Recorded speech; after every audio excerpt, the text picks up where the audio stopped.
मंदसौर शहर में प्रातः से ही आज बालाजी महाराज के जन्मोत्सव की धूम रही। प्रातः जहां सूर्योदय के साथ ही कई कार्यक्रमों के आयोजन हुए, वहीं संकटमोचन बालाजी मंदिर परिसर पर प्रतिवर्ष अनुसार इस वर्ष भी हनुमान जयंती का महापर्व बड़े हर्षोल्लास के साथ मनाया गया।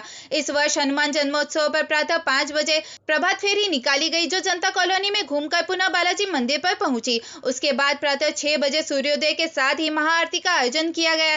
तत्पश्चात बालाजी महाराज का अभिषेक एवं हवन किया गया। वहीं शाम को 5 बजे शोभा यात्रा निकाली जाएगी। रात 7:30 बजे महाआरती का आयोजन होगा। वहीं आरती के बाद आचार्य रामानुज के द्वारा सामूहिक हनुमान चालीसा का आयोजन होगा। साथ में प्रसिद्ध कथावाचक दशरथ भाई जी भी उपस्थित रहेंगे। आदित्य वर्णे ध्वजोदिजातो वनस्पतिः विश्वदेवलभात सबलां दशांतो मायांतराय